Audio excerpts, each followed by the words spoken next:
Good morning प्यारे विद्यार्थियों।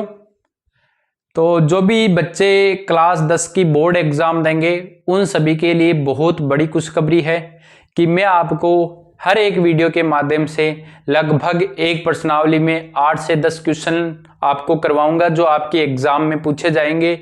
Option वाले, रिक्त स्थान वाले, अति लघुत्तरात्मक, लघुत्तरात्मक और निबंधात्मक प्रश्न किस चैप्टर से किस प्रकार के क्वेश्चन पूछे जाएंगे उन सब की इसमें चर्चा करने वाले हैं। वैसे मैं कंपटीशन क्लासेज को पढ़ाता हूं, लेकिन कक्षा 10 के विद्यार्थी जो अभी बोर्ड एग्जाम देंगे उनको ध्यान में रखते हुए मैं कक्षा 10 की गणित करवाने वाला हूं। और वो विद्यार्थी भी देख सकते हैं जो मेरे से कंपटीशन के लिए मैथ पढ़ेंगे। जल्दी अपन एलडीसी का बैच शुरू करेंगे, तो एलडीसी के जो बैच होगा उसमें लगभग एक प्रश्नावली कक्षा 10 की शामिल कर रखिए। तो जिनका बेस से कमजोर है थोड़ा सा वो देख लेंगे। बाकी आप लोग क्या करेंगे, अपने जो छोटे भाई बहन है जो मेरे से जुड़े हुए हैं अभी वो सारे कंपटीशन एग्जाम की तैयारी कर रहे हैं, लेकिन आपके परिवार में, आपके घर में, आपके चारों ओर जो भी छोटे बच्चे हैं जो कक्षा 10 के एग्जाम देंगे उन तक ये वीडियो जरूर पहुंचाएंगे। उनका भी थोड़ा भला हो जाए उन प्यारे बच्चों का, क्योंकि सरकारी स्कूलों में या फिर कहीं जहां पर देखा जाता है टीचर्स अवेलेबल नहीं होते, वो बच्चे थोड़ा सा नर्वस फील करते हैं, तो उनके लिए मैं यहाँ मैथ्स के वीडियो लेके आया हूँ। कुछ जो सरकारी स्कूल होते हैं वहां टीचर्स अवेलेबल नहीं होते हैं, सरकार ने कमी कर रखी है। तो ये बैच है 100 नंबर वाला, यानी अर्थात यहाँ आप देखोगे तो आपका जो पेपर होगा वो शानदार होगा। हर एक क्लास पहली क्लास है ये प्रश्नावली पहली की, जिसका नाम वास्तविक संख्या वो करेंगे। हर एक क्लास के अंतर्गत मैं आपको क्या करवाने वाला हूं, एक प्रश्नावली जो एग्जामिनर आपको पूछेगा वैसे के वैसे मोस्ट क्वेश्चन जो एग्जाम में छपने वाले हैं उनके बारे में। आप इतने क्वेश्चन कर लोगे तो आपको फिर प्रश्नावली करने की आवश्यकता नहीं है, इन्हीं का बार बार रिवीजन कर सकते हो। ठीक है, तो कक्षा 10 के सारे विद्यार्थी एक दूसरे को शेयर करेंगे जिसको भी ये वीडियो मिल जाएगा। तो सबसे पहला क्वेश्चन पहली प्रश्नावली में है कि पूर्णांक संख्याओं, दो संख्याएं दे दी 72 और 120 का मैसे का मतलब होता है HCF ज्ञात करना। अब पहले तो मैं विद्यार्थियों को बता दूं HCF क्या होता है। HCF होता है मैसे वह बड़ी से बड़ी संख्या है, वह बड़ी से बड़ी संख्या, बड़ी से बड़ी संख्या है, बड़ी से बड़ी संख्या है जिसका दी गई संख्याओं में भाग जाए, दी गई संख्याओं में भाग चला जाए, संख्याओं में भाग चला जाए, उसे HCF कहते हैं। तो यहां पर दो संख्याएं दे रखी है आपके सामने, एक 72 है और एक 120 है। इनके लिए आपको में से निकालना है, तो आपको इनमें से वो संख्या लेनी है, वो संख्या चूज करनी है जिसका इसमें भी भाग चला जाए और इसमें भी। तो आपने स्कूल में जब पढ़ा होगा तो टीचर्स ने आपको अभाज्य गुणनखंड विधि की होगी। आपके टीचर्स ने ऐसे किया होगा, जैसे ये रहा 72 और यहां लिखा होगा 120। फिर सबसे पहले 2 का भाग दिया होगा, 2 का भाग यहां 6 होते हैं तो 3 बार, 12 में 6 बार। फिर 2 का भाग दिया 18 बार, फिर 2 का भाग दिया 9 बार, फिर 3 का भाग दिया 3 बार, 3 बार 1 बार, ऐसे करना है। फिर ऐसे 120 में 2 का भाग दिया 60 बार, 2 का भाग दिया 30 बार, 2 का भाग दिया 15 बार, फिर 3 का भाग दिया 5 बार, फिर 5, फिर 1। HCF के लिए आपको ऐसे बोला होगा प्यारे विद्यार्थियों कि क्या करेंगे, जो कॉमन है उसको लिखना है। यहाँ दो दोनों में है तो यहाँ से 2 लिखेंगे, फिर यहाँ पर भी 2 है, यहाँ पर भी 2 है, यहाँ से 2 लिखेंगे, फिर यहाँ पर भी 2 है, यहाँ पर भी 2 है, यहाँ से 2 लिखेंगे, यहाँ 3 है और यहाँ कितने हैं, 3 है, तो यहाँ से 3 भी लिख लेंगे। तो इनको गुणा करोगे तो आप देखोगे 2 दूनी 4, 4 दूनी 8 और 8 × 24, तो इसका आंसर क्या हो जाएगा 24, ऑप्शन नंबर सी। तो आप एग्जाम में करके आओगे तो रफ कार्य में कर लेना, फिर सी निकाल देना और क्वेश्चन नंबर लिख के सी लिख देना। दूसरा क्वेश्चन है संख्या 120 का अभाज्य गुणनखंड की घातों का योग क्या होगा। जब आप इनका क्या करोगे, अभाज्य गुणनखंड करोगे तो जो अभाज्य गुणनखंड आएगा उसकी घातों का योग पूछा है। तो किसका 120 का, तो 120 का भी किया था, वापस बार बार क्या करेंगे ये दिखा देता हूं। ये रहा 120, तो यहां बनी थी क्या, 2 कितनी बार आया था, तो आपने कहा 2, 1, 2 और 3। 2 कितनी बार आया विद्यार्थियों, 3 बार। 3 कितनी बार आया, 3 आया है 1 बार। और फिर 5 कितनी बार आया, 1 बार। 5 कितनी बार आया, 1 बार। अब इनकी घातों का योग पूछा है, क्वेश्चन में क्या पूछा है, घातों का योग। योग का मतलब क्या होता है, योग का मतलब होता है जोड़, योग का मतलब क्या होता है, जोड़ पूछा है गातों का। तो गातें कितनी आई है, 3, एक 4 और एक 5, तो इसका आंसर क्या हो जाएगा 5, यानी ऑप्शन नंबर डी इसका करेक्ट होने वाला है। ऐसे क्वेश्चन भी पूछे जा सकते हैं आपको। आपका जो क्वेश्चन पूछा जाएगा छोटा वो अभाज्य गुणनफल पर आधारित रहेगा। क्वेश्चन नंबर 3 है, यदि पूर्णांक x और 18 दो संख्याएं दी है आपको, एक संख्या दी है x दूसरी दी है 18 का एलसीएम 36 और एचसीएफ 2 है, तो बताओ इस x का मान क्या होगा। आपने कक्षा में पढ़ा होगा कि दो संख्याओं का गुणनफल बराबर होता है उनका एचसीएफ गुणा एलसीएम। आपको ने ऐसे पढ़ा होगा दो संख्याओं का गुणनफल बराबर होता है एचसीएफ गुणा एलसीएम। ऐसा आप लोगों ने पढ़ा है, ठीक है बच्चों। दो संख्याएं मान लेते हैं, पहली संख्या a है दूसरी संख्या b है, इन दोनों का गुणा होता है एचसीएफ गुणा एलसीएम। इस फॉर्मूले से आपको ये क्वेश्चन करना है। जिसको नहीं पता है वो ये फॉर्मूला जरूर याद करके जाएगा एग्जाम में, यहां से क्वेश्चन पूछा जाना है आपको।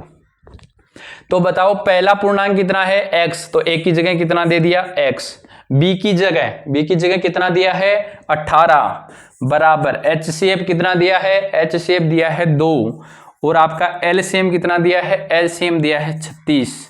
तो यहां से x बराबर कितना हो जाएगा 2 गुणा 36 और गुणा की चीज बराबर के उधर भेजते हैं तो किसमें चली जाती है, भाग में। यहां से 18 दुआ 36, तो x बराबर क्या आएगा 2 गुणा 2, यानी कितना हो जाएगा, x का मान कितना है 4, x का मान कितना है 4। ऑप्शन नंबर सी यहां करेक्ट होने वाला है। ऐसा क्वेश्चन आपके एग्जाम में जरूर पूछा जाना है। अब की बार दो संख्याओं में से आपको एक संख्या दे देगा, एक संख्या पूछेगा, एचसीएफ देगा और एलसीएम देगा। नेक्स्ट क्वेश्चन नंबर 4, ऑप्शन वाले भी क्वेश्चन आते हैं तो ऑप्शन वाले, अब बिना ऑप्शन वाले क्वेश्चन देखते हैं। संख्या 12, 15 और 21 का अभाज्य गुणनखंड विधि लगा के एचसीएफ निकालना है और एलसीएम निकालना है। तो सबसे पहले 12 का लिखोगे, ये रो 12, उसके बाद में किसको लिखोगे 15 को, उसके बाद में किसको लिखोगे 21 को। 12 में कितने का भाग जाएगा, तो आप सभी कहोगे सर 12 में 2 का भाग चला जाएगा, यहां दे दो 2 का भाग, कितनी बार 6 बार, फिर 2 का भाग कितनी बार 3 बार, फिर 3 का भाग 1 बार। 15 में 3 का भाग 5 बार, 5 का भाग 1 बार। 21 में 3 का भाग 7 बार और 7 का भाग 1 बार। जब 1 आ जाए तो आपको क्या लिखना है, यहां पर ऐसे लिखना है कि 12 बराबर क्या लिखोगे, 12 के बराबर में आया है 2 गुणा 3 और 15 के बराबर में आया है 3 गुणा 5 और 21 के बराबर में आया है 3 गुणा 7। देखो बच्चों, एचसीएफ वह संख्या होती है जो सब में कॉमन हो, एचसीएफ वह संख्या होती है जो सब में हो। तो यहां पर 3 इसमें भी है, 3 इसमें भी है और 3 इसमें भी है, 3 इसमें भी है, 3 यहां पर भी है और 3 यहां पर भी है। 3 एचसीएफ हो जाएगा। एचसीएफ कितना हो गया 3 हो गया। तो फिर एलसीएम क्या होगा, एलसीएम जिनके ऊपर मैंने गोला नहीं लगाया है, एचसीएफ वह संख्या होगी जिसके ऊपर मैंने गोला नहीं लगाया है, यानी 2 गुणा 2 गुणा 5 गुणा 7। एक बार तो ये लिखोगे 2 जिन पे गोला नहीं है, उसके बाद में जो आपका एचसीएफ आया उसको लिखना है। एचसीएफ कितना आया है 3, तो ये लिख लोगे 3। अब इनका गुणा कर दो, गुणा करोगे तो कितना बन जाएगा 2 दूनी 4, 4 पंजे 20, ये इतना लिख लो, प्लस 7 या 21, 21 दुआ 42, कितना आ जाएगा 420। एलसीएम कितना आया 420 इनका एलसीएम। ठीक है, समझ में आ गया होगा। तो 3 संख्या का भी पूछ सकता है, तो तीसरी वाला ऐसे करना है। ये क्वेश्चन में यहां 8 क्वेश्चन लेके आया हूं, बहुत इंपॉर्टेंट है। एचसीएफ 309 और 657 दो संख्याएं दे दी, इनका एचसीएफ 9 दिया है और आपको एलसीएम ज्ञात करवा रहा है। तो अभी मैंने कहा था दो संख्याओं का गुणा यानी a गुणा b बराबर होता है एचसीएफ गुणा एलसीएम, एचसीएफ गुणा एलसीएम। यहां से पहली संख्या है 306 गुणेवा b कितना है 657 बराबर HCF कितना है 9 गुणा LCM ज्ञात करना है। क्लियर है? चलो जी, यहां से देखो गुणा की चीज किसमें चली जाती है भाग में, तो ये LCM के बराबर में आ जाएगा 306 गुणेवा 657 बटेवा 9। कितनेवा 9। 9 के फाड़े से इसको काट दो, आप काटोगे 9 × 27 और 9 × 4 = 36। कितना आ गया 34 गुणेवा 657। 34 गुणेवा कितना है 657। यहां से आप इनका क्या कर लेना, गुणा करने पर जो आंसर आएगा वही आपका क्या हो जाएगा LCM। आप सभी ऐसे जानते हो गुणा करना, 657 को गुणा किससे करना है, से 34 से आप गुणा करें लेना। क्लियर है? चलते हैं नेक्स्ट क्वेश्चन की ओर। ये बहुत इंपॉर्टेंट क्वेश्चन है। नेक्स्ट, ये क्वेश्चन इस प्रश्नावली में सबसे इंपॉर्टेंट क्वेश्चनों में आता है। सिद्ध कीजिए कि 7√5 एक अपरिमेय संख्या है। ये क्वेश्चन करवाने से पहले मैं आपको एक क्वेश्चन और करवा के आ रहा हूं। ये इंपॉर्टेंट क्वेश्चन है। दो पूर्णांक संख्याएं दी है, दो पूर्णांक संख्या दी है, जिसमें आपको दिया है दो पूर्णांक संख्याएं दी है A व B। दो पूर्णांक संख्याएं कौन कौन सी दिया है, A व B। A व B सहअभाज्य संख्या है। इसका मतलब क्या है, देखो सबसे पहले आप लोगों को एक चीज सीखनी है, वो सीखना है आपको सहअभाज्य क्या होता है। सहअभाज्य क्या होता है, इसका तात्पर्य होता है ऐसी दो संख्याएं जो एक दूसरे किसी संख्या से कटे नहीं। जैसे मैंने कहा 2 और 3 क्या है, सहअभाज्य संख्याएं, ये एक के अलावा किसी से नहीं कट रही। 5 और 6 ये दोनों सहअभाज्य संख्याएं, ये किसी और से नहीं कट रही। और यहां से मैं लिखूं 7 और 8, ये कैसी संख्याएं हैं, सहअभाज्य संख्याएं हैं। यानी ऐसी संख्या जिनके गुणनखंड एक के अलावा वही संख्या रहे, या और भी हो सकती है लेकिन उनका कॉमन गुणनखंड एक ही आए। जैसे इसको 7 गुणा 1 लिख सकते हैं, 8 को 2 गुणा 2 गुणा 2 गुणा 1 लिख सकते हैं। यानी इनमें कॉमन गुणनखंड कितना आएगा, 1 आएगा। वो संख्याएं सहअभाज्य संख्याएं होती है। दोनों में कोई गुणनखंड उभयनिष्ठ नहीं है, दोनों में एक के अतिरिक्त कोई अन्य उभयनिष्ठ गुणनखंड भी विद्यमान है। गलत बात है। A B को विभाजित करता है, नहीं करता। कोई सी भी संख्या एक दूसरे को विभाजित नहीं कर सकती। तो उपयुक्त सभी, दोनों में कोई गुणनखंड उभयनिष्ठ नहीं है, केवल एक ही है, उभयनिष्ठ गुणनखंड कोई नहीं है। तो इसका आंसर क्या हो जाएगा, ऑप्शन नंबर A हो जाएगा। यहां से मैं एक क्वेश्चन और बता रहा हूं, आपको कई बार ऐसे पूछ ले कि शॉर्टकट में कि दो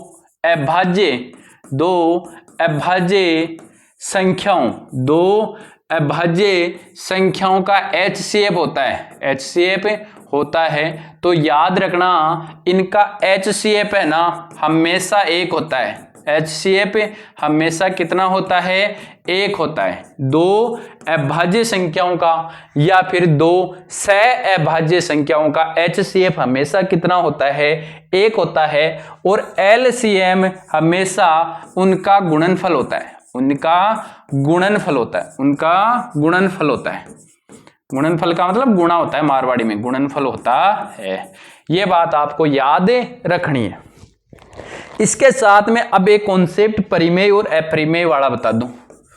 परिमेय संख्या क्या होती है, वह संख्या जिसे P/Q के रूप में लिखा जा सकता है, जहां पर Q का मान क्या नहीं होना चाहिए, 0 नहीं होना चाहिए। और अपरिमेय संख्या कौन सी संख्या, अपरिमेय संख्या वह संख्या जिसे P/Q के रूप में नहीं लिखा जा सकता, नहीं लिखा जा सकता, नहीं लिखा जा सकता। वह संख्या कौन सी है, तो वह संख्या है अपरिमेय संख्या। परिमेय संख्या के मैं उदाहरण दे दूं, ध्यान रखना। पाई है ना, पाई तो अपरिमेय संख्या है। पाई तो कैसी है, अपरिमेय संख्या है।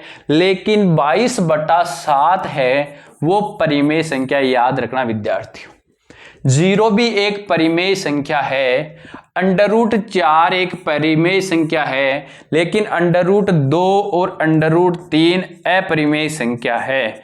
ये 3 इंपॉर्टेंट है। अब इन संख्याओं के चाहे जोड़ में, चाहे बाकी में, चाहे गुणा में कुछ भी लिख दे तो भी ये कैसी रहेगी, अपरिमेय ही रहेगी छोटे विद्यार्थियों। ये संख्या जैसे मैं लिख दूं 2√2 कैसी है, तो आप कहोगे अपरिमेय है। 3√3 क्या है, अपरिमेय है। 3√2 क्या है, अपरिमेय है। 3 + √2 कैसी है, अपरिमेय है। 4 + √3 कैसी है, अपरिमेय है। यानी इनमें से कोई भी संख्या जोड़ दे, कोई भी संख्या घटा दे तो भी ये संख्याएं कैसी रहती है, अपरिमेय रहती है। अब मैं इस क्वेश्चन पे आता हूं। सिद्ध कीजिए कि 7√5 एक अपरिमेय संख्या है। कैसी संख्या है, अपरिमेय संख्या है। तो इसको प्रश्न को सॉल्यूशन इस प्रकार से करना, आपको अच्छे से रट के जाना है ये चीज। सबसे पहले आप यहां हल लिखोगे, मैं आंसर लिखता हूं, आपको हल लिखना है। फिर लिखोगे माना 7√5 एक परिमेय संख्या है। कैसी संख्या है, एक परिमेय संख्या है। ऐसे कैसे स्टेप याद रखनी है, कैसी संख्या है, परिमेय संख्या है। फिर आप लिखोगे कि 7√5 बराबर में a/b, बराबर में क्या लिखोगे, a/b। फिर यहां कोष्टक में लिखोगे जहां a व b सह अभाज्य संख्या है। अभी बताई थी मैंने, सह अभाज्य संख्या है। कैसी संख्या है, सह अभाज्य संख्या है। उसके बाद में क्या लिखना है, इस 7 को इधर भेज दोगे तो ये बन जाएगा √5 बराबर a/7b, a/7b। समीकरण नंबर इसको क्या दोगे, 1 नाम दोगे। क्लियर है। थोड़ा सा मैं आपके लिए इसको छोटा करके इसको तो इधर और इसको ले लेता हूं। फिर यहां बात लिखोगे, ये क्वेश्चन इतना ही है। फिर यहां एक बात लिखोगे, समीकरण 1 में कोई संख्या पूर्णांक है, उसमें पूर्णांक संख्या, समीकरण 1 में पूर्णांक संख्या प्राप्त होती है जो कि एक परिमेय संख्या है। कैसी संख्या है, परिमेय संख्या है। अतः √5 एक परिमेय संख्या होगी। परंतु हम जानते हैं, क्या जानते हैं, हम जानते हैं कि √5 एक अपरिमेय संख्या होती है, एक अपरिमेय संख्या होती है जो कि अपनी परिकल्पना का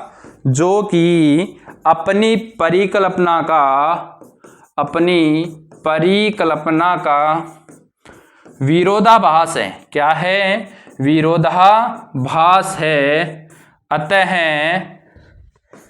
अतः 7√5 एक अपरिमेय संख्या है। कैसी संख्या है, अपरिमेय संख्या है। ये स्टेप आपको लिख के आनी है। ये पूरी की पूरी अच्छे से 1-2 बार लिख के आप लोग याद कर लेना। इसमें से ये वाला ज्यादा इंपॉर्टेंट है बजाय इस वाले के। कौन से के, इस वाले के। वो क्वेश्चन थोड़ा सा इंपॉर्टेंट ज्यादा है इसके बजाय। अब अपन आज का ये लास्ट क्वेश्चन करेंगे। इस प्रश्नावली में इतने ही क्वेश्चन इंपॉर्टेंट है। देखो मैंने लगभग आपको 20-25 मिनट में इतना अच्छा मैटर दे दिया है, तो इसको अच्छे से याद करके जाना, आपके एग्जाम में बहुत। सिद्ध कीजिए कि √3 एक अपरिमेय संख्या है। आपने इसको रट भी रखा होगा, छोटे छोटे बच्चों को रटा दिया जाता है। मैं कह रहा हूं उससे पीछे वाले को थोड़ा ध्यान रखना। सिद्ध कीजिए, तो यहां पर भी सेम इसका हल करोगे तो हल क्या लिखोगे, माना √3 एक परिमेय संख्या है। कैसी संख्या है, परिमेय संख्या है। अतः परिमेय संख्या है तो क्या हो जाएगा, √3 बराबर a/b। √3 बराबर क्या हो जाएगा, a/b। यही वही बात लिखोगे जहां ए व बी सहअभाज्य संख्या है। कैसी संख्या है? सहअभाज्य संख्या है। कैसी संख्या है? सहअभाज्य संख्या। कुछ ऐसे लिखेंगे यहां जहां ए व बी में कोई सार्वय नहीं है, एक ही बात है दोनों। इसका बाद में इसको इधर गुणा कर लेना तो ये बन जाएगा √3b बराबर a। फिर यहां लिखना दोनों ओर का वर्ग करने पर, दोनों ओर का वर्ग करने पर, दोनों ओर का वर्ग करने पर क्या बन जाएगा? ये तो चलो इधर जाओ, ये a है भाई, ये थोड़ा सा नो के जैसे लिखा गया, ये क्या है आपका? a है। अब देखो दोनों ओर का वर्ग करोगे तो यहां √3b का क्या लिखोगे? स्क्वायर बराबर a का स्क्वायर। रूट वाली संख्या का स्क्वायर में रूट हट जाता है तो ये क्या बन जाएगा? 3b स्क्वायर बराबर a स्क्वायर। देन मैं लिखूंगा b स्क्वायर बराबर a स्क्वायर बटेवा, सॉरी 3 के लिए था तो 3। समीकरण नंबर 1। यहां देखो कोई संख्या a है, उसके स्क्वायर में 3 का भाग लगाते हैं तो क्या आ रहा है? b स्क्वायर आ रहा है। क्या आ रहा है? b स्क्वायर आ रहा है, दिख रहा होगा अभी भी। चलो यहां लिखना समीकरण 1 में a स्क्वायर को 3 विभाजित करता है। क्या करता है? 3 विभाजित करता है। अतः प्रमेय से, एक प्रमेय है, अतः प्रमेय से 3a को भी विभाजित करेगा। किसको? a को भी विभाजित करेगा। यदि किसी संख्या के स्क्वायर में किसी संख्या का भाग जाता है तो उस संख्या में भी भाग जाएगा। जैसे मैं कहूं कि संख्या का स्क्वायर होता है 9, इस 9 में यदि 3 का भाग जा रहा है तो ये संख्या किसका स्क्वायर है? 3 का, इसमें भी 3 का भाग जाएगा। ये आपकी क्लास में एक प्रमेय दे रखी है, ठीक है। अब यहां के बाद में आपको एक स्टेप याद रखनी है। वो क्या याद रखोगे? वो याद रखोगे आप कि a बराबर 3c रखने पर, a बराबर 3c रखने पर, हर में यहां ये स्टेप आपको जरूर याद रखनी है। a बराबर 3c रखने पर जैसे ही a की जगह कितना रखोगे? 3c रखोगे। a की जगह क्या रखोगे? 3c। तो ये क्या बन जाएगा? b स्क्वायर बराबर 3c का स्क्वायर बटेवा 3।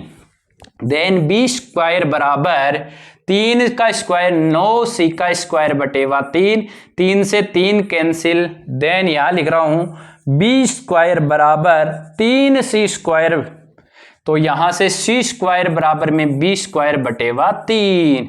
समीकरण नंबर 2। यहां देखो a स्क्वायर में 3 का भाग लगाया b स्क्वायर आया, यहां b स्क्वायर में 3 का भाग लगाया c स्क्वायर आया। इसका मतलब a में भी 3 का भाग जा रहा है, b में भी 3 का भाग जा रहा है। जबकि अपन ने यहां क्या बात लिखी थी? अपन ने लिखी थी a व b में सहभाज्य संख्या, मतलब किसी और संख्या का तो भाग नहीं जाएगा। इसलिए ये अपनी परिकल्पना में थोड़ा सा विरोधाभास हुआ है। तो इस बात को आप समीकरण करके यहां लिखोगे। समीकरण 2 से, समीकरण 2 से क्या लिखोगे? 3 b स्क्वायर को विभाजित करता है। किसको विभाजित करता है? b स्क्वायर को विभाजित करता है। अतः 3 b को भी विभाजित करेगा। b को भी विभाजित करेगा। अतः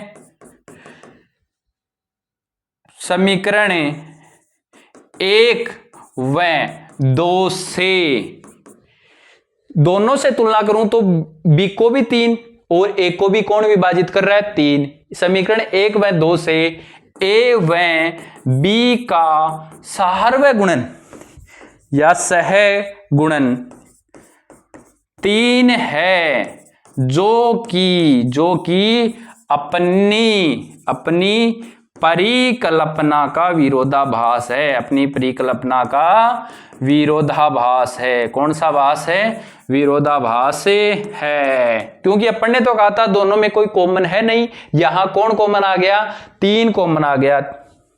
अतः अंडर रूट 3 एक अपरिमेय संख्या है। कैसी संख्या है? अपरिमेय संख्या है। ये बात आपको एग्जाम में लिख के आनी है। ये थी आपकी पहली प्रश्नावली के 8 इंपॉर्टेंट क्वेश्चंस जो मैंने आपको यहां प्रोवाइड करवा दिए।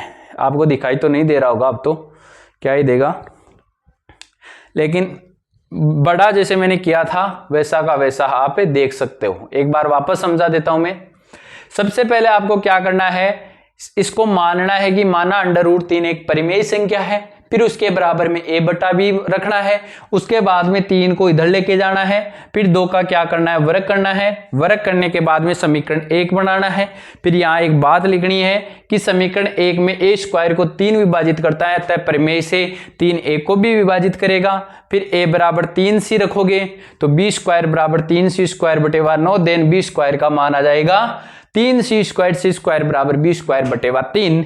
समीकरण 2 से 3 b स्क्वायर को विभाजित करता है, किसको करता है? b स्क्वायर को विभाजित करता है, 3 b को भी विभाजित करेगा। अतः समीकरण 1 और 2 दोनों में 3 क्या है? सहगुणनखंड है, जो कि नहीं होना चाहिए था, इसलिए अपनी परिकल्पना में क्या आया है? विरोधाभास आया है, क्योंकि अंडर रूट 3 तो कैसी संख्या है कि अपरिमेय संख्या थी। ये प्यारे विद्यार्थियों कक्षा 10 की जो पहली प्रश्नावली है उसका मैंने निचोड़ आपके सामने रख दिया है। ऐसे ही क्वेश्चन आपके एग्जाम्स में पूछे जाने वाले हैं।